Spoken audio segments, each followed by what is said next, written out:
Sir നമസ്കാരം. നമസ്കാരം. ഇന്ന് നമ്മളെപ്പോഴും പല പല വിഷയങ്ങളെക്കുറിച്ച് ചർച്ച ചെയ്യുന്ന, പക്ഷെ ഇന്നിപ്പോൾ സാറിൻ്റെ ഒരു കേസാണ് നമ്മൾ ചർച്ച ചെയ്യുന്നത്. 2020 തോന്നുന്നല്ലേ? 2020 വളരെ ഞാനൊക്കെ ശ്രദ്ധിച്ചു, എനിക്കിപ്പോഴും ഓർമ്മയുള്ളത്, ഒരു സ്വന്തം അമ്മ അങ്ങനെ ചെയ്യുമെന്ന് തോന്നിയിട്ടുണ്ട്. ഒരു പിഞ്ചു കുഞ്ഞിനെ കടലിലേക്ക് വലിച്ചെറിഞ്ഞു പാതിരാത്രിയിൽ എന്ന് പറഞ്ഞു. അതിൻ്റെ ആരോപണം ഭർത്താവിൻ്റെ പേരിലാണെന്നും അന്ന് നമ്മൾ സ്വാഭാവികമായിട്ട് സംശയിക്കാനുള്ള എല്ലാ കാരണങ്ങളുണ്ടായിരുന്നു. അന്നേ ദിവസം ആ ഭർത്താവ് അവർ വിട്ടു നിൽക്കുകയായിരുന്നു. അന്നേ ദിവസം അവിടെ വന്നു, അവർ കൂടെ താമസിച്ചു. രാവിലെ കൊച്ചിനെ കാണുന്നില്ല, അമ്മയും എല്ലാവരും കൂടെ അന്വേഷിക്കുന്നു, ഈ കൊച്ചിനെ കിട്ടുന്നു. പിന്നീട് പോലീസിൻ്റെ അന്വേഷണത്തിൽ മനസ്സിലാവുന്നു അമ്മയാണ്. അതിപ്പം മനസ്സിലാവുന്ന പറഞ്ഞാൽ ഇപ്പോൾ സാറിനിപ്പോൾ അത് ഇപ്പോൾ ആരോപണം. അതെ, നമ്മളെ തൂക്കുകയറക്കാണ് പ്രതീക്ഷ. ഇത്രയും ഒരു ക്രൈം ചെയ്ത ഒരു അമ്മ ഇങ്ങനെയൊക്കെ ക്രൈം ചെയ്യുമോ? ചെയ്താൽ തന്നെ അത് ഭയങ്കരമായിട്ടുള്ള എന്താ പറയുക, ഇതാണ്, അത് ചെയ്യാൻ പാടില്ലാത്ത അത്രത്തോളം വലിയൊരു ക്രൈമാണ്. സ്വന്തം അങ്ങനെ അതായത് മുലയൂട്ടിയിട്ട് 3 മണിക്കൂർ കഴിഞ്ഞാൽ ആ കുഞ്ഞിനെ എടുത്തു കൊണ്ടുപോയി കടലിലെറിയുക എന്ന് പറഞ്ഞാൽ അത് വലിയൊരു, നമുക്ക് ഒരിക്കലും ചിന്തിക്കാൻ പറ്റാത്ത, അച്ഛനേക്കാളും വലിയ അറ്റാച്ച്മെൻ്റ് ഉള്ളതാണ് അമ്മ കുട്ടിയായിട്ട്. അപ്പോൾ ആ കേസിൽ ഞാൻ വിചാരിച്ചു, പിന്നെ സാറ് പറഞ്ഞല്ലോ നാളെയാണ് വിധി എന്ന് പറഞ്ഞപ്പോൾ ഞാൻ തൂക്കുകാരൻ പ്രതീക്ഷ. പക്ഷേ ഇപ്പോൾ എന്തോ സാറിൻ്റെ കൊണ്ടായിരിക്കാം ആ തൂക്കുകാരെന്ന് രക്ഷപ്പെട്ടു. അപ്പോൾ എന്താണ് അതിനെ പറ്റിയിട്ടുള്ള ഒരു... അല്ല, ഈ സുരേഷ് പറഞ്ഞതിനോട് ഞാൻ യോജിക്കുന്നില്ല. അത് ചോദിക്കാൻ പാടില്ല, കാരണം വാദിയുടെ ഭാഗം അല്ല പ്രതിയുടെ ഭാഗത്ത് നിൽക്കുന്ന ഒരു അഡ്വക്കേറ്റ് അങ്ങനെ പറയാൻ പാടുള്ളൂ. അങ്ങനെയാണ്. പക്ഷെ ഞാൻ പറയൂ അങ്ങനെ. അത് നിങ്ങളുടെ പ്രോസിക്യൂഷന്റെ ആരോപണം. ഓക്കെ. എന്നാൽ എല്ലാ ആരോപണങ്ങളെയും പ്രതി നിഷേധിക്കുന്നു. According to the accused, the first accused, she is absolutely innocent of all allegations leveled against her. It's a falsely foisted case. ഒരു കള്ളക്കേസാണ് കെട്ടിച്ചമച്ചിരിക്കുന്നത്. ആ പ്രതി അങ്ങനെ ചെയ്തിട്ടില്ല. ആണെന്ന് എത്ര പ്രാവശ്യം പറഞ്ഞാലും അത് സത്യമാകണമെന്നില്ല. അത് ആരോപണമാണ്, അത് നിഷേധിക്കുന്നു. പിന്നെ അങ്ങനെ അവർ സംഭവിച്ചെന്നൊക്കെ ആൾക്കാർ പറഞ്ഞുണ്ടാക്കുന്നതാണ്. കോടതിയിൽ അത് നിഷേധിക്കുകയാണ് ഉണ്ടായത്. ഈ കേസിലെ ആരോപണം എന്ന് പറയുന്നത് 2020 ഫെബ്രുവരി മാസം 17 പുലർച്ചെ 1-ാം പ്രതിയായ അമ്മ 2-ാം പ്രതിയായ കാമുകന്റെ പ്രേരണയാൽ അദ്ദേഹവുമായിട്ട് ഗൂഢാലോചന നടത്തി തൻ്റെ സ്വന്തം കുഞ്ഞിനെ 1.5 വയസ്സായ മകനെ കടലിൽ എറിഞ്ഞു കൊന്നു എന്നുള്ളതാണ്. ഈ കേസിന്റെ വിചാരണ സമയത്ത് ഏതാണ്ട് 47 സാക്ഷികളെ പ്രോസിക്യൂഷൻ വിസ്തരിച്ചു. 81 രേഖകൾ മാർക്ക് ചെയ്തു. ഡിഫൻസ് എക്സിബിറ്റായിട്ട് ഒരു 3 രേഖകൾ മാർക്ക് ചെയ്തിട്ടുണ്ട്. കോർട്ട് എക്സിബിറ്റായിട്ട് വേറെ 3 രേഖകളുണ്ട്. 19 തൊണ്ടി മുതലുകൾ പ്രോസിക്യൂഷൻ ഹാജരാക്കുകയും ചെയ്തു. അതിനുശേഷമാണ് അടുത്തിടെ തളിപ്പറമ്പ് അഡീഷണൽ സെഷൻ കോടതിയിൽ വിധി വന്നത്. അപ്പോൾ ഈ കേസിൽ ആരോപിക്കപ്പെടുന്ന 3 കുറ്റങ്ങളാണ്. 1, കുഞ്ഞിൻ്റെ കൊലപാതകം. 2, ഈ കുറ്റം ചെയ്യാനുള്ള പ്രേരണ, അബറ്റ്മെന്റ് 109 ഓഫ് IPC. 3-ാമത് ഗൂഢാലോചന 120B ഓഫ് IPC. അപ്പം ഇങ്ങനെ കൊലപാതകത്തിന് തീർന്നിട്ടു. ഇങ്ങനെ ഈ 3 വകുപ്പുകളാണ് ആരോപിക്കപ്പെട്ടിരുന്നത്. എന്നാൽ കോടതി ഈ 109 അബറ്റ്മെന്റ് 120B ഗൂഢാലോചന ഈ 2 കുറ്റങ്ങളിലും 1ഉം 2ഉം പ്രതികളെ വെറുതെ വിടുക. അപ്പം ഈ 2-ാം പ്രതിക്ക് കുറ്റത്തിൽ നേരിട്ട് പങ്കില്ല എന്നുള്ളതാണ് പ്രോസിക്യൂഷന്റെ ആരോപണം. അതുകൊണ്ട് തന്നെ 2-ാം പ്രതി പൂർണ്ണമായും കുറ്റവിമുക്തനായി. 2-ാം പ്രതി എന്ന് പറഞ്ഞാൽ കാമുകൻ, 1-ാം പ്രതിയുടെ കാമുകനെന്ന് ആരോപിക്കപ്പെടുന്ന ആള് അദ്ദേഹത്തെ പൂർണ്ണമായി കോടതി കുറ്റവിമുക്തനാക്കി. എന്നാൽ 1-ാം പ്രതി 302 പ്രകാരം ഉള്ള കുറ്റം ചെയ്തു എന്നാണ് കോടതിയുടെ കണ്ടെത്തൽ. അപ്പം അതനുസരിച്ച് കോടതി കുറ്റക്കാരി എന്ന് കണ്ടു. തുടർന്ന് ഒരാളെ കുറ്റക്കാരൻ അല്ലെങ്കിൽ കുറ്റക്കാരി എന്ന് കണ്ടു കഴിഞ്ഞാൽ അതിന് എന്ത് ശിക്ഷ കൊടുക്കണമെന്ന് തീരുമാനിക്കുന്നതാണ് അടുത്ത പ്രോസസ്സ്. ഇപ്പം രോഗം എന്താണെന്ന് ഡയഗ്നോസ് ചെയ്യുന്ന കണക്കാണ്. ആദ്യം കുറ്റം ചെയ്തിട്ടുണ്ടോ ഇല്ലെന്ന് കണ്ടെത്തുക. കുറ്റക്കാരനല്ല എന്ന് കണ്ടാൽ അന്നേരം തന്നെ വെറുതെ വിടാം. കുറ്റക്കാരനാണ് എന്ന് കണ്ടെത്താൽ എന്ത് ശിക്ഷ കൊടുക്കണമെന്ന് വീണ്ടും കോടതി പരിഗണിക്കും. അതിൻ്റെ ഭാഗമായി പ്രതിക്ക് എന്താണ് പറയാനുള്ളത് ശിക്ഷയെപ്പറ്റി അത് കേൾക്കും. കൂടാതെ പ്രോസിക്യൂഷനും ഡിഫൻസിനും എന്താണ് പറയാനുള്ളതെന്ന് കേൾക്കും. ഇതിനകത്തുള്ള 302 പ്രകാരം ഒരാളെ കുറ്റക്കാരൻ അല്ല കുറ്റക്കാരി എന്ന് കണ്ടു കഴിഞ്ഞാൽ ആകെ 2 ശിക്ഷ കോടതി കൊടുക്കാൻ പറ്റും. First one is capital punishment, capital sentence, അതായത് death sentence. Or in the alternative imprisonment for life, ജീവപര്യന്തം തടവ്. ഈ പ്രതിയുടെ പേരിൽ പ്രധാനമായിട്ടും കോടതിയിൽ തെളിയിക്കപ്പെട്ടത് ഒന്ന്, ഈ പ്രതിയുടെ ചെരുപ്പ് അവിടെ ഉപേക്ഷിക്കപ്പെട്ട പോലെ പോലീസ് കണ്ടെടുത്തു എന്ന് പറഞ്ഞു. പക്ഷെ അതിനകത്ത് ചെറിയൊരു ആരോപണം കൂടിയുണ്ട്. ഈ കുഞ്ഞിനെ കണ്ടെടുക്കുന്ന സമയത്ത് അവിടെ നിന്ന് ഈ ചെരുപ്പ് കിട്ടിയില്ല.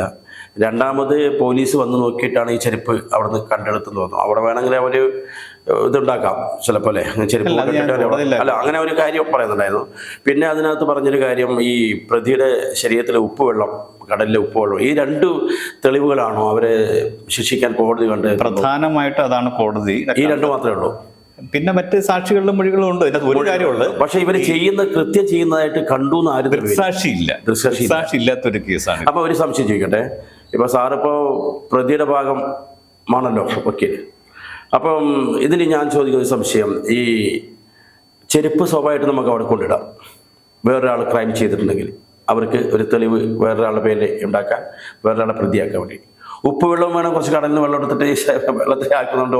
രാത്രിയില്ല സംഭവം, അവരുടെ ശരീരത്തിൽ എവിടെയെങ്കിലും അങ്ങനെ ഒരു പ്ലാനിങ്ങിൽ ഇവിടെ ചെയ്യുന്നതാണെങ്കിൽ അങ്ങനെ ചെയ്യാം അല്ലേ? അപ്പോൾ ഇത് കോടതിയിൽ സാർ അതുപോലെ അങ്ങനെ തന്നെയാണ് തർക്കിച്ചത്. അതായത് ഞങ്ങൾ ഈ ചെരുപ്പ് മനഃപൂർവ്വം ഈ പ്രതിയുടേതാണെന്ന് വരുത്തി തീർക്കാൻ വേണ്ടി ഏതോ ഒരു ചെരുപ്പ് അവിടെ കൊണ്ടിട്ടതാണ്, അതിനുള്ള ഇട്ടതാണെന്നുള്ള സാധ്യത തള്ളിക്കളയുന്നു. ഇപ്പം നമ്മളാരും കാണുന്നില്ല. അങ്ങനെ ആകാനുള്ള സാധ്യത തള്ളിക്കളയാനാവില്ല എന്നുള്ളതാണ്. ഇട്ടോ ഇല്ലെന്നുള്ള ഞാൻ കാണുന്നില്ല. ദൃക്സാക്ഷി ഇല്ല. ഇങ്ങനെയാണ് ഇതിൻ്റെ ഒരു പ്രധാനപ്പെട്ട കാര്യം. ഈ ആരോപിക്കപ്പെട്ട സംഭവം നടന്നു പറയുന്ന സമയത്ത് അന്നേ ദിവസം തന്നെ ഈ 1-ാം പ്രതിയെയും 1-ാം സാക്ഷിയെ ഭർത്താവിനെ പോലീസ് കസ്റ്റഡിയിൽ എടുത്തിരുന്നു. അപ്പം ഇവർ പോലീസ് കസ്റ്റഡിയിൽ ഇരിക്കുന്ന സമയത്താണ് കുട്ടിയെ കണ്ടെത്തുന്നത്. അന്നേരം ഈ കുട്ടിയെ കണ്ടെത്തുന്ന സമയത്ത് പോലീസുകാരാണ് ആദ്യമായിട്ട് കാണുന്ന കുട്ടീനെ എന്നാണ് പ്രോസിക്യൂഷൻ തന്നെ പറയുന്നത്. അപ്പൊ കുട്ടീനെ കണ്ടെത്തുന്നതിന് മുന്നേ ഇവരാണെന്ന് ക്രൈം നടത്തിയത് ഇവരെ സ്റ്റേഷനിലേക്ക് വിളിപ്പിച്ചിരുന്നു. കാരണം ഈ കുട്ടിയെ കാണാതായപ്പോ ഇവര് പരാതി കൊടുത്തുണ്ടോ പോലീസ് സ്റ്റേഷൻ? പോലീസ് സ്റ്റേഷൻ പരാതി കൊടുത്തു. അപ്പൊ പോലീസ് സ്റ്റേഷൻ വിളിപ്പിച്ചു. അതെ. അപ്പൊ അതിനെപ്പറ്റി കൂടുതൽ സംസാരിക്കാൻ വേണ്ടി സ്റ്റേഷനിലേക്ക് വിളിപ്പിച്ചിരുന്നു. 2 പേരെയും വിളിപ്പിച്ചിരുന്നു. അങ്ങനെ ഇരിക്കുന്ന സമയത്ത് പോലീസുകാരെ കണ്ടെത്തിയെന്നാണ് പ്രോസിക്യൂഷന്റെ കേസ് തന്നെ. അപ്പൊ അങ്ങനെയാണെങ്കിൽ ദൃക്സാക്ഷികളില്ല, CCTV ദൃശ്യങ്ങളില്ല, പിന്നെ ഒരമ്മ സാധാരണ അങ്ങനെ ചെയ്യേണ്ട കാര്യമില്ല, വേറെ പ്രതി ഇവര് തന്നെയാണെന്ന് വരുത്തി. പക്ഷെ സാർ ഈ രണ്ടാമത് പറഞ്ഞ കാര്യം, ഒരമ്മ അങ്ങനെ ചെയ്യേണ്ട കാര്യമില്ലെന്ന് ഇന്നത്തെ കാലത്ത് പറയുന്നത് യാതൊരു പ്രസക്തിയൊന്നും എനിക്ക് തോന്നുന്നില്ല. കാരണം പല അമ്മമാരും ചെയ്തിരിക്കുന്ന പല ക്രൈമുകളും എടുത്ത് വെച്ച് നോക്കിക്കഴിഞ്ഞാൽ ഒരുപാട് ക്രൈം നടന്നിട്ടുണ്ട് അല്ലേ? സ്വാഭാവികമായിട്ട് ഇത് അമ്മമാരെ ഇന്ന് ചെയ്യുന്ന ക്രൈമൊക്കെ ഒരുപാട് കാമുകന് വേണ്ടിയിട്ട് സ്വന്തം കുഞ്ഞിനെ പിന്നെ ഇല്ലായ്മ ചെയ്യുന്നതൊക്കെ ഒരുപാട്. ഇപ്പോൾ കഴിഞ്ഞ ദിവസം ഒരു തിരുവനന്തപുരത്ത് മറ്റോ റിപ്പോർട്ട് ചെയ്തൊരു കേസ്, അത് പിന്നെ അച്ഛനാ മറ്റോ എടുത്ത് ഒരു കുഞ്ഞിനെ കൊന്നുകളഞ്ഞ്. അതിപ്പോൾ ഇങ്ങനെ ഇതൊക്കെ ഒരുപാട് സംഭവം കേൾക്കുന്നുണ്ട്. അപ്പോൾ അതിൽ ഇപ്പം സാറ് ഞാൻ പറഞ്ഞില്ലേ, മുലപ്പാൽ കൊടുത്ത് 3 മണിക്കൂർ കഴിഞ്ഞപ്പോൾ കൊണ്ടുപോയി ക്രൈം ചെയ്തു പറഞ്ഞാൽ അങ്ങനെ ആറ്റിറ്റ്യൂഡുള്ളവരുണ്ട്. ഇല്ലാതിട്ട് പറയാൻ പറ്റില്ല. ഞാൻ ചോദിക്കട്ടെ, ഒറ്റപ്പെട്ട സംഭവങ്ങളെ സാമാന്യവൽക്കരിക്കുന്നത് ശരിയാണ്? ഈ എല്ലാം ഒറ്റപ്പെടുന്നത് പറയുന്നത് ഓക്കെ, അങ്ങനെ പറയാം. എൻ്റെ അഭിപ്രായത്തിൽ മദർഹുഡിനെ എല്ലാവരും അംഗീകരിക്കുന്നു. ഇപ്പം ഈ കേസിന് വിധിക്കാതെ തന്നെ കോടതി മധുസൂദനൻ നായരുടെ ഒരു കവിത, നാറാണത്ത് ഭ്രാന്തൻ എന്ന കവിതയുടെ ഒരു ശകലം കൊട്ടിയും, ഓരോരോ ശിശുരോഗത്തിലും കേൾപ്പു ഞാൻ 1000 ഈശ്വര വിലാപം. അപ്പം അവിടെ ആ കുട്ടിയുടെ അമ്മയുടെയും സ്നേഹബന്ധത്തെ അതിനകത്ത് പറയുന്നുണ്ട്. ഇത് കൂടാതെ തന്നെ നമുക്കറിയാം കുഞ്ഞുങ്ങളെ അമ്മയും മാതൃത്വം എന്താണ് എന്നുള്ളത് നമ്മളെല്ലാവരും ബഹുമാനിക്കുന്ന കാര്യം. ഒരു ദിവസം കൊണ്ട് ഇതെല്ലാം നഷ്ടപ്പെട്ടു പോയി എന്ന് പറയാൻ ആവുന്നില്ല. അങ്ങനെ നിയമം പോലും റെക്കഗ്നൈസ് ചെയ്യുന്നൊരു കാര്യമാണ്. അപ്പം ഒരു കേസിൽ അങ്ങനെ ആരോപണം ഉണ്ടായെന്ന് പറഞ്ഞാൽ എല്ലാ അമ്മമാരും മോശമാണെന്ന് തരില്ല. നിരന്തരം ഒരുപാട് കേട്ടിട്ടുണ്ട് ഇതുപോലെ മാധ്യമങ്ങളിലൂടെയൊക്കെ. അതുകൊണ്ടാണ് ഞാൻ പറഞ്ഞത്, we should not generalise exceptions. ഒറ്റപ്പെട്ട സംഭവങ്ങളെ നമ്മൾ പൊതുവായി സാമാന്യവൽക്കരിക്കുന്നത് ശരിയല്ല. നിയമം അങ്ങനെ കാണുന്നുമില്ല. അമ്മ എന്ന് പറഞ്ഞാൽ സാധാരണഗതിയിൽ പറയുമ്പോൾ കോടതി എന്ന് പറഞ്ഞാൽ എന്താ, നമ്മൾ വിചാരിക്കുന്നത് കോടതിയാണ്ട് വേറെ ഏതോ പ്രത്യേക ലോകത്താണ്. അങ്ങനല്ല. നിയമം പറയുന്നത് തന്നെ സാമാന്യ ബുദ്ധിയുള്ള ഒരാൾ, അതിബുദ്ധിയുള്ളയാളെന്നല്ല, സാമാന്യ ബുദ്ധിയുള്ളയാൾ ഒരു കാര്യം എങ്ങനെ മനസ്സിലാക്കുന്നു അങ്ങനെ വേണം കോടതി മനസ്സിലാക്കാനെന്നാണ് നിയമം. അപ്പോൾ സാധാരണഗതിയിൽ ഒരു അമ്മ സ്വന്തം കുഞ്ഞിനെ കൊല്ലാൻ സാധ്യത ഉണ്ടെന്നാണോ ഇല്ലെന്നാണോ സാമാന്യ ബുദ്ധി. നമുക്കൊക്കെ അമ്മമാരുണ്ടായിരുന്നു, അല്ല അമ്മമാരെ നമ്മൾ കാണുന്നതാണ്. അപ്പം അതുകൊണ്ട് അമ്മമാരെല്ലാം കുട്ടികളെ ശത്രുക്കളാണെന്ന് വിചാരിക്കുന്നതാണോ, അതോ അമ്മമാർ കുട്ടികളുടെ സ്വന്തം ബെസ്റ്റ് ഇൻട്രസ്റ്റിൽ പ്രവർത്തിക്കത്തുള്ളൂ? ഇതിലേതാണ് കൂടുതൽ ഒരു സാമാന്യ ബുദ്ധിക്ക് നിരക്കുന്ന ഏതാ? അല്ല, ഇപ്പോൾ അങ്ങനെ ചോദിച്ചു കഴിഞ്ഞാൽ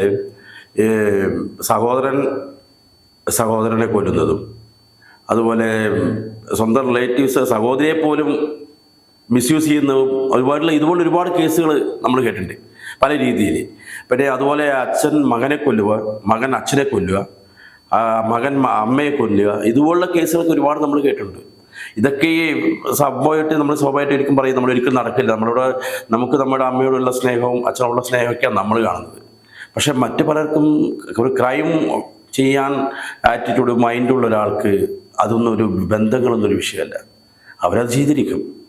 നമുക്ക് ഇതുപോലെ പറഞ്ഞ് ന്യായീകരിക്കാൻ പറ്റുമോ? ഒരിക്കലും പറ്റില്ല. അല്ല, ഇതിനകത്ത് കോടതി നോക്കുമ്പോൾ എല്ലാ ഭാഗങ്ങളും കോടതി പരിശോധിക്കും. അപ്പം ആ നിലയ്ക്ക് അമ്മ ചെയ്തതാകാനുള്ളതാണെന്നുള്ള സാധ്യതയാണോ ഇല്ലയോ എന്നുള്ളതാണ് നോക്കുന്നത്. കോടതി അമ്മ ചെയ്തെന്ന് കണ്ടെത്തി. പക്ഷെ അതിനോട് വ്യക്തിപരമായി ഞാൻ യോജിക്കുന്നില്ല. തന്നെയുമല്ല, അതിനെതിരെ ഹൈക്കോടതി അപ്പീൽ കൊടുക്കാൻ തീരുമാനിച്ച് ഉടനെ കൊടുക്കുകയും ചെയ്യും. അപ്പോൾ അതിനകത്ത് കേസിന്റെ വിചാരണ വേള ഞാൻ സാക്ഷികളൊക്കെ ചോദിച്ച ചോദ്യമുണ്ട്. ഈ കുഞ്ഞിന് ആഹാരം, വസ്ത്രം ഒക്കെ കൊടുക്കുകയും ഈ കുഞ്ഞിനെ ടേക്ക് കെയർ ചെയ്യുകയും ചെയ്തിരുന്ന ആരായിരുന്നു? അമ്മയാണെന്ന് മറ്റ് സാക്ഷികൾ പറയുന്നുണ്ട്. അപ്പം കുഞ്ഞിനോടൊരു വിരോധമുണ്ടെങ്കിൽ ഒരിക്കലും അമ്മ കെയറിങ്ങിൻ്റെ ഒരു ആവശ്യം വരുന്നില്ല. ഉപേക്ഷിച്ച് പോകാമായിരുന്നു. അങ്ങനെ പോലും ചെയ്തിട്ടില്ല. അല്ല, അത് അങ്ങനെ ഒരു തീരുമാനത്തിലേക്ക് എത്താനുള്ള സാഹചര്യം വരെയാണല്ലോ ഈ ചെയ്തല്ലോ. അല്ല, ഞാൻ അതിനെ അംഗീകരിക്കില്ല, ആണെന്ന് തന്നെ വിചാരിക്കുക. അങ്ങനെയാണെങ്കിൽ ബാഹ്യ പ്രേരണ കൊണ്ട് സമ്മർദ്ദങ്ങളുടെ നടുവിലായിരിക്കത്തില്ലേ ചെയ്യുന്നത്? അല്ല, സാധാരണ ചെയ്യേണ്ട കാര്യമില്ലല്ലോ.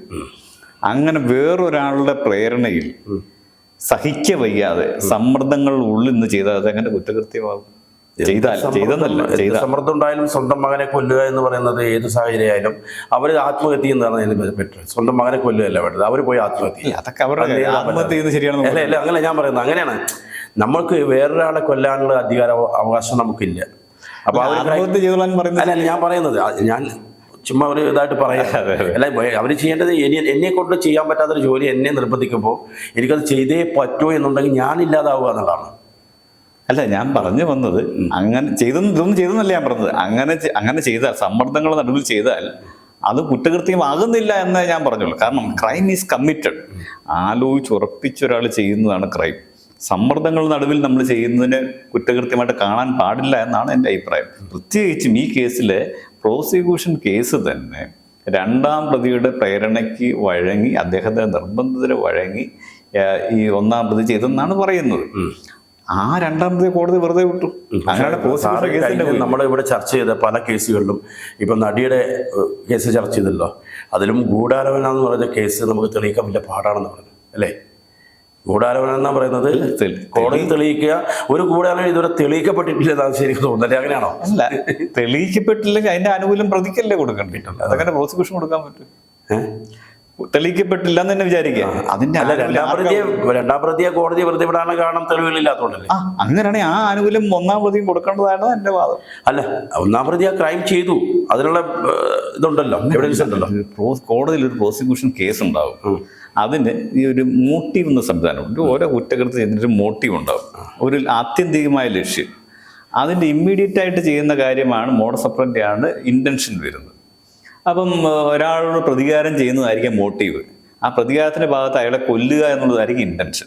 ആ കൊല്ലുന്ന ചിലപ്പം തോക്കുകൊണ്ട് വെടിവെച്ച് കൊല്ലാം, തല്ലിക്കൊല്ലാം, കുത്തിക്കൊല്ലാം, അതൊക്കെ ഇന്റൻഷനാണ്. പക്ഷെ ആത്യന്തിക ലക്ഷ്യത്തിൽ ഒരുപക്ഷെ പ്രതികാരമാകും. സാറ് പറഞ്ഞ മോട്ടീവ് ഈ കാമുകനിൽ നിന്ന് ഉണ്ടായി എന്ന് തെളിയിക്കപ്പെടണ്ടേ?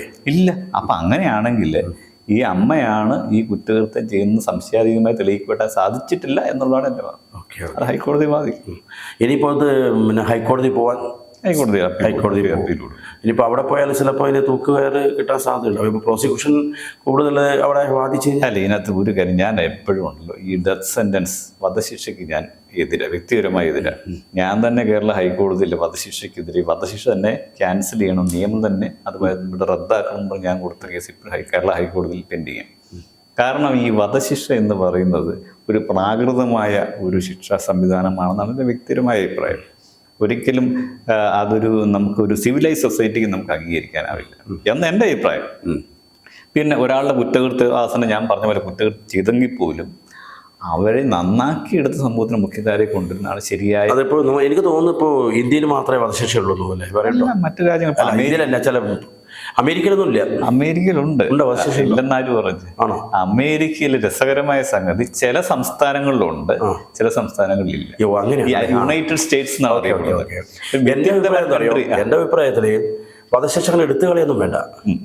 പക്ഷെ ഈ പ്രതി ഒന്നിലധികം കൊലപാതക കുറ്റങ്ങളിൽ ഇൻവോൾവ്മെന്റ് ഉണ്ടെങ്കിൽ, ഇപ്പോൾ 1 പ്രാവശ്യം 2 പ്രാവശ്യം 3 പ്രാവശ്യം, ഇപ്പോൾ എത്രയോ കൊലപാതകം ചെയ്തിട്ട് അയാളെ തൂക്കിക്കൊന്നില്ലെങ്കിൽ അയാളെൻ്റെ സമൂഹത്തിന് വലിയൊരു ഇതാണ് ഉണ്ടാക്കുന്നത്.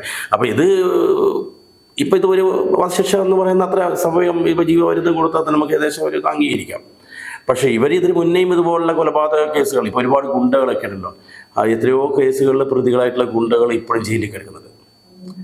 അപ്പോൾ വധശിക്ഷ ഇല്ല എന്നുള്ള ഇല്ലെങ്കിൽ പിന്നെ ഇപ്പോൾ അതിനേക്കാളും ഇപ്പോൾ ഉപരി വെച്ചാൽ ജയിലിൽ നല്ല ഭക്ഷണം കിട്ടുന്നുണ്ട്, നല്ല ശമ്പളം കിട്ടുന്നുണ്ട്. അപ്പോൾ പിന്നെ എന്താണ്, ജോലിയൊന്നും ചെയ്യാതെ എല്ലാം സുഖിച്ച് എല്ലാ സുഖ സൗകര്യങ്ങൾ, വാടകയ്ക്ക് താമസിക്കാനാണ് വാടക കൊടുക്കണ്ട, എല്ലാ സംഭവങ്ങളും ജോലിയും ശമ്പളവും എല്ലാം കിട്ടുന്നുണ്ട്. ഇപ്പോൾ ഒരു കാലത്ത് ശമ്പളം ശിക്ഷയൊക്കെ കഴിഞ്ഞ് ശമ്പളമായിട്ട് പുറത്ത് മടങ്ങി വരാം, അങ്ങനെ ഇപ്പോൾ. പക്ഷെ അങ്ങനല്ല. അപ്പോൾ ഈ വധശിക്ഷ എന്ന് പറഞ്ഞൊരു സാധനം നിലവിൽ വേണം, ഒരു ഭയം വേണം. ഇങ്ങനെ ഒരു സംഭവം കിട്ടും. ഒരു ക്രൈമിൽ പെട്ടു, അതിന് ശിക്ഷ കഴിഞ്ഞ് പുറത്തിറങ്ങി ജീവപര്യന്തം എത്രയോ, ഇപ്പം റിപ്പർ ചന്ദ്രൻ നമ്മുടെ വിവാദമായിട്ടുള്ള അല്ലേ, എത്ര പേരെ ആ തലക്കടിച്ചു വന്നത്. അയാളെ നമ്മളിപ്പോൾ ഈ വധശിക്ഷ ഇല്ലായിരുന്നെങ്കിൽ അയാൾ ഇന്നും ജീവിച്ചിരിക്കുമായിരുന്നു.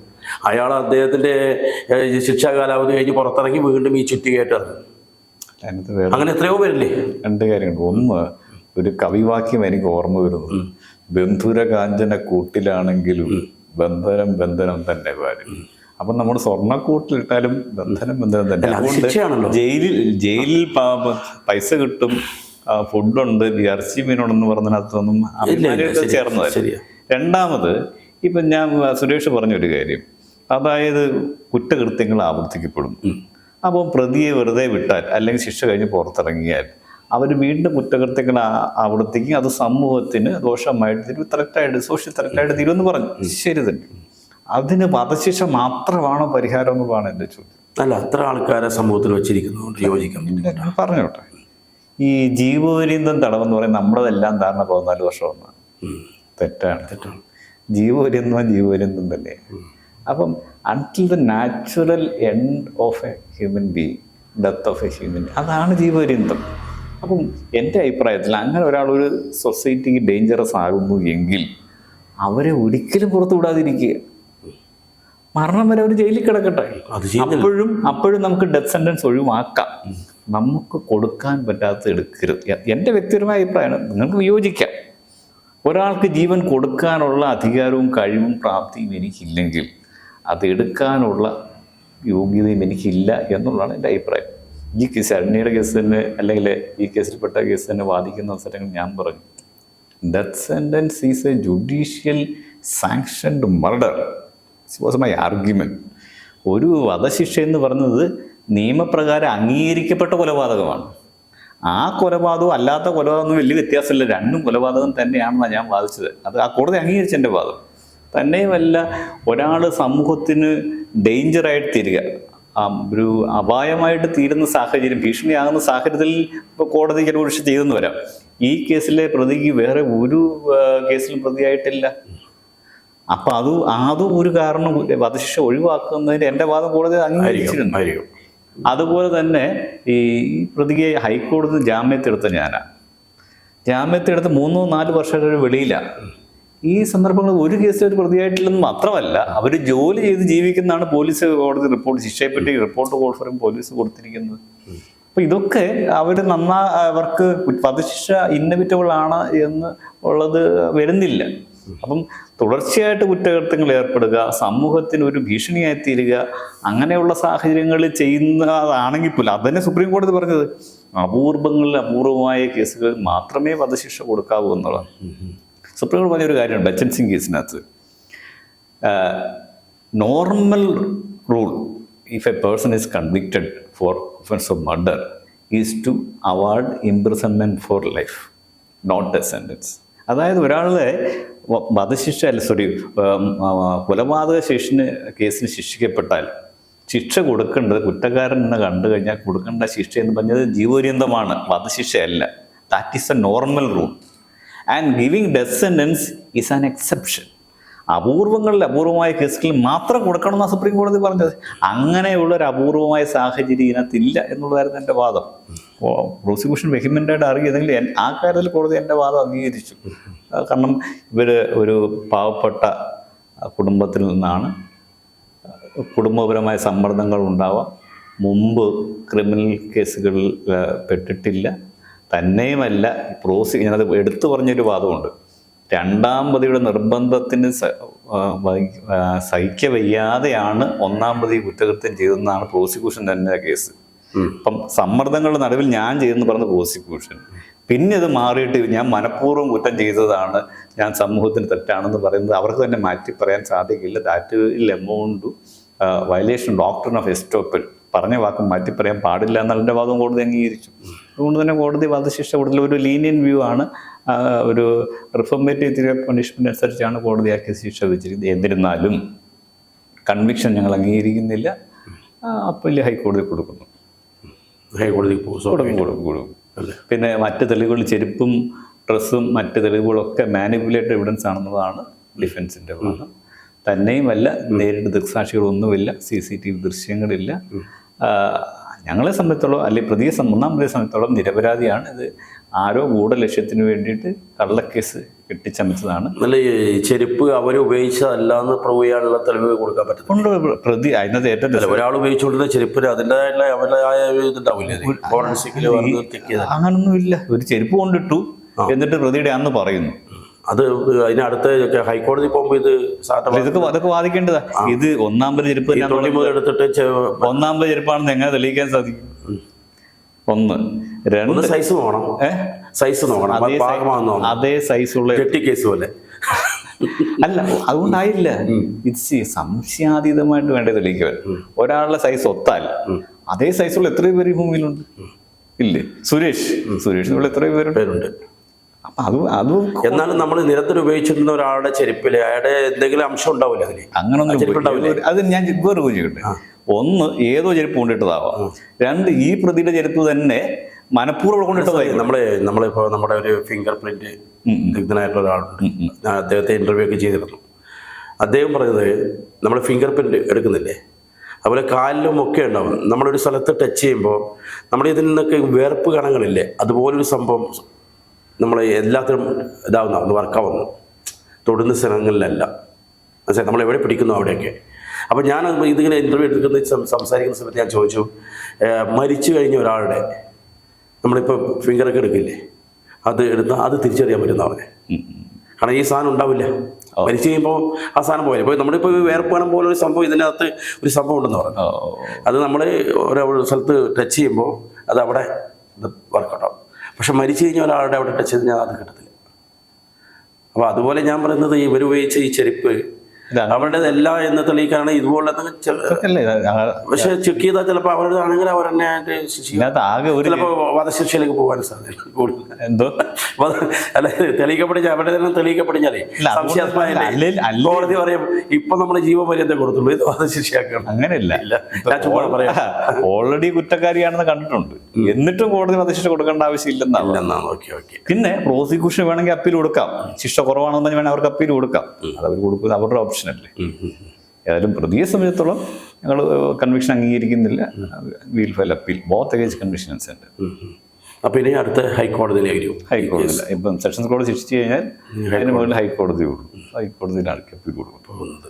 ഇതിനകത്തൊക്കെ ഞാൻ മനസ്സിലാക്കുന്ന ഒരു കാര്യം, എൻ്റെ ഒരു മനോഭാവം എന്ന് പറയുന്നത്, എല്ലാ പ്രതികളെയും അവർക്ക് കുറ്റകൃത്യ വാസന ഉണ്ടോ ഇല്ലയോ എന്ന് പരിശോധിക്കുന്ന ഡയഗ്നോസിസാണ് വിചാരണ എന്ന് പറയുന്നത്. അങ്ങനെ കണ്ടെത്തിയാൽ കൊടുക്കുന്ന മരുന്നായിരിക്കണം എൻ്റെ ശിക്ഷ. അവരെ നന്നാക്കിയെടുക്കണം, റിഫോം ചെയ്തെടുക്കണം, സമൂഹത്തിന് മുഖ്യധാരയെ കൊണ്ടുവരണമെന്നാണ് നിയമം. ആ ഒരു ഗോളിൽ ഞാനും പ്രവർത്തിക്കാറുള്ളൂ. ഒരിക്കലും ഉണ്ടല്ലോ, ഈ ബൈബിൾ ഒരു വാക്യമുണ്ട്, ദൈവം പാപത്തെ വെറുക്കുകയും പാപിയെ സ്നേഹിക്കുകയും ചെയ്യുന്നു. അപ്പോൾ അത് തന്നെയാണ് എൻ്റെ മനോഭാവം. ഒരാൾ കുറ്റം ചെയ്തെങ്കിൽ ആ വ്യക്തിയുടെ കുറ്റകൃത്യ വാസനയെ വെറുക്കുക, പക്ഷെ ആ വ്യക്തിയെ സ്നേഹിക്കുക, അയാളെ നന്നാക്കിയെടുക്കുക. രോഗം വന്നെന്ന് പറഞ്ഞാൽ രോഗത്തെ നമുക്ക് വെറുക്കാം, ആ രോഗത്തിന് ചികിത്സിക്കാം, ആ പേഷ്യൻ്റെ നന്നാക്കിയെടുക്കുക എന്നുള്ളതല്ലേ. അപ്പം എന്ന് പറഞ്ഞാൽ എല്ലാവരും നന്നാക്കിയെടുത്ത് സമൂഹത്തിൻ്റെ മുഖ്യധാരയെ കൊണ്ടുവരാൻ മാത്രമേ ഞാൻ ശ്രമിക്കാറുള്ളൂ. അപ്പം ഇതിനകത്ത് റീഹാബിലിറ്റേഷൻ സംവിധാനം പല കേസുകളിലും പ്രതിയായവരോട് അല്ലെങ്കിൽ ശിക്ഷിക്കപ്പെട്ടവരോട് സമൂഹത്തിൻ്റെ ഒരു മനോഭാവം, ഒരു അവജ്ഞയുടെ മുമ്പേ പറഞ്ഞ പോലെ ഈ സാറ് പറയുന്ന കാര്യങ്ങളൊക്കെ എല്ലാ കുറ്റവാളികളും വർക്കൗട്ട് ആവണമെന്നില്ല. എന്നെ തല്ലരുതമ്മാവോ ഞാൻ നന്നാവില്ല എന്ന് പറയുന്നവർ ഈ പറഞ്ഞ പോലെ എത്ര ശിക്ഷ കിട്ടിയാലും വീണ്ടും വീണ്ടും അത് റിപ്പീറ്റ് ചെയ്യും. ഞാനൊരു അത്ര ആൾക്കാർക്കാണ് ഞാൻ പറഞ്ഞത്, ക്രൈം ചെയ്തവരൊക്കെ ഇതുപോലെ പിന്നെ കൊലപാതകം പോലുള്ള ഇതിൽ ഇടപെടുന്ന ആൾക്കാർ നിരന്തരമായിട്ട് ആവർത്തിച്ചാൽ അവർക്ക് വധശിക്ഷ വേർത്ത് ചെയ്യാനാണ്.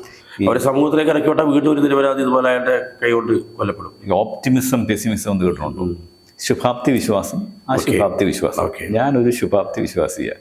എല്ലാവരും നന്നാക്കി എടുക്കാവുന്നതാണ്. അല്ല, ഇപ്പൊ ഈ സാറ് ഇതിപ്പോ ഇങ്ങനെ പറയുന്നു ഈ കേസുമായിട്ട് ബന്ധപ്പെട്ട് നാളെ ഒരു വാദിക്ക് വേണ്ടിയിട്ടാണ് കോടതി പോകുന്നത്, സാറിന്റെ നിലപാട് മാറുന്ന എനിക്കറിയാം. അങ്ങനല്ല, ഒരു കാര്യമുണ്ട്. അപ്പൊ അവിടെ പറയും ഇദ്ദേഹത്തെ തൂക്കിലേറ്റണം എന്ന് പറയും. അല്ല, കോടതിയിൽ ക്രിമിനൽ ഞാൻ ചെയ്യട്ടെ, കോടതി റോൾ ചെയ്യുന്ന സംവിധാനമുണ്ട്. ഇപ്പൊ ഞങ്ങളൊക്കെ നിയമ വിദഗ്ധരാണ്, അഭിഭാഷകരാണ്, നിയമപണ്ഡിതരാണ്. ശരി, ഇത് ഞാൻ കോടതിയിൽ എനിക്ക് പല റോളുണ്ട്. ഒരു കേസിൽ ഒരു പക്ഷേ ഞാൻ പ്രതിഭാവം വക്കീലാവും, നാളെ ഞാൻ ജഡ്ജിയായാലോ ഇത് 2 വർഷമില്ലാതെ വിധി പറഞ്ഞ ആളാവും. ഒരു പക്ഷേ താങ്കൾ വേറൊരു കേസ് ഞാൻ പ്രോസിക്യൂട്ടറാവാം. ഇപ്പം സിനിമയിൽ നമ്മൾ അഭിനയിക്കുമ്പം ഒരു സിനിമയിൽ ചിലപ്പോൾ നായകനായിരിക്കും, വേറെ സിനിമയിൽ നമ്മൾ വില്ലനായിരിക്കും. അതിപ്പോൾ സാറ് ഇപ്പോൾ പറഞ്ഞപ്പോൾ എനിക്ക് പറയാനുള്ള ഒരു കാര്യം, സാറ് കുറേ ചാനൽ ചർച്ചകളിൽ ഇപ്പോൾ കഴിഞ്ഞ കുറേ ദിവസങ്ങളായിട്ട് ഈ വിഷയമായിട്ട് ബന്ധപ്പെട്ട് ഞാൻ കണ്ടു. അപ്പോൾ അതിനകത്ത് ഒരുപാട് കമൻറ്റുകളൊക്കെ വന്നു സാറിനെതിരെ. അത് അത് ജനത്തിൻ്റെ ഒരു പൊതുവികാരമാണ്. അപ്പോൾ അതുവരെ അതിൽ കോമണായിട്ട് നമ്മൾ മനസ്സിലാക്കേണ്ട കാര്യം, ഒരു അഭിഭാഷകന് വാദിയാണോ സമീപിക്കുന്നത്, പ്രതിയാണോ സമീപിക്കുന്നത് വെച്ചാൽ ആ അഭിഭാഷകൻ ആരുടെ കേസാണ് വരുന്നത് അതിൽ നിൽക്കും. അപ്പോൾ അത് അദ്ദേഹത്തെ രക്ഷപ്പെടുത്താനുള്ള ശ്രമമായിരിക്കും ആ അഭിഭാഷകൻ ചെയ്യുക. അത് സ്വാഭാവികമാണ്, അത് മനസ്സിലാക്കണം എന്നാണ് എനിക്ക് പറയാനുള്ള മൊത്തത്തിൽ. പക്ഷെ നമ്മുടെ ഉള്ളിൽ അതിൻ്റെ ഒരു ഫീലുണ്ട്, വികാരമുണ്ട്. അവർ മാക്സിമം അവർക്ക് ശിക്ഷ കൊടുക്കണം എന്നൊക്കെ ഉണ്ട്. പക്ഷേ അത് പറഞ്ഞിട്ട് കാര്യമില്ല, അത് അങ്ങനെയാണ്. അപ്പോൾ അതിൽ വക്കീൽ ആരുടെയാണ് അവരെ ഇതിന് സപ്പോർട്ട് ചെയ്തിട്ട് നിൽക്കുള്ളൂ, അവരങ്ങനെ പറയുള്ളൂ. അത് ആ നിയമത്തിൻ്റെ അങ്ങേയറ്റം വരെ അത് ഇനിയും വ്യവഹാരം നടക്കുകയാണ്. ഇത് ഹൈക്കോടതി പോകുമ്പോഴും ഇനിയിപ്പോൾ ഇതേ നിലപാട് തന്നെ ആയിരിക്കും അല്ലേ, സ്വാഭാവികമായിട്ട്. അത് മനസ്സിലാക്കണം ആൾക്കാർ വിമർശിക്കുന്നത്. ഷോലെ സിനിമയിൽ അംജദ് ഖാൻ തോന്നുന്നു വില്ലനായിട്ട് അഭിനയിച്ചത്. അപ്പം അദ്ദേഹത്തിൻ്റെ അഭിനയം കണ്ടിട്ട് നമുക്കൊക്കെ ആ വില്ലനോട് ഭയങ്കര ദേഷ്യം. പക്ഷേ അംജദ് ഖാൻ്റെ കഴിവിനുള്ള അംഗീകാരമെന്ന് ഞാൻ അതാണ് അങ്ങനെ മനസ്സിലാക്കിയത്. ഒരു സിനിമയിൽ ചെമ്പൻ വിനോദ് അഭിനയിച്ചു. അപ്പം ആ നായിക, അതിൽ അഭിനയിച്ച നായിക പറഞ്ഞു ഞാൻ ഭയപ്പെട്ടു പോയി എന്ന് പിന്നീട് ഏതോ മാധ്യമങ്ങളുടെ അഭിമുഖത്തിൽ പറഞ്ഞു.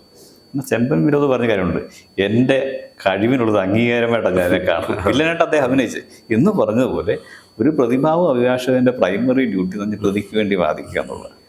അതിൽ അതിൽ എന്നെ ആൾക്കാർ ചിലപ്പോൾ വിമർശിച്ചേക്കാം, പക്ഷെ ഞാൻ എൻ്റെ കടമയാണ് നിർവഹിക്കുന്നത്. തീർച്ചയായിട്ടും അത് ആ വിമർശനങ്ങളെ പോലും ഒരു അംഗീകാരമായിട്ടാണ്. ഓക്കെ സാറ് പിന്നെ സുപ്രീം കോടതി വരെ പോയി കേസ് നടത്തുന്ന ഒരാളാണ്. ഇനി കൂടുതൽ ഇതുപോലെ വിവാദമായ കേസുകൾ കിട്ടട്ടെ, കൂടുതൽ ഉയരങ്ങളിലേക്ക് പോട്ടെ, നമുക്കിങ്ങനെ ഇരുന്ന് സംസാരിക്കാനുള്ള അവസരങ്ങൾ ഉണ്ടാകട്ടെ. എൻ്റെ ഒരു ആഗ്രഹം നിലനിച്ച ഒരു കുറ്റകൃത്യം ഉണ്ടാകാതിരിക്കട്ടെ, എന്നാണ്. അതുകൊണ്ട് ഞാൻ എല്ലാവർക്കും കൊടുക്കുന്ന അഡ്വൈസ്, എനിക്ക് ഇഷ്ടം പോലെ കേസുള്ളവർക്ക് നിങ്ങളാരും എനിക്ക് കേസ് തരണ്ട, നന്നായി ജീവിക്കുക. പക്ഷേ ഒരാൾക്കെതിരെ ഒരു കേസ് വന്നാൽ തനിക്ക് ഇഷ്ടമുള്ള തൃപ്തിയുള്ള ഒരു അഡ്വക്കേറ്റിനെ കൊണ്ട് കേസ് ഡിഫെൻഡ് ചെയ്യുന്നത് ആ വ്യക്തിയുടെ മൗലിക അവകാശമാണ്. Article 22 constitution.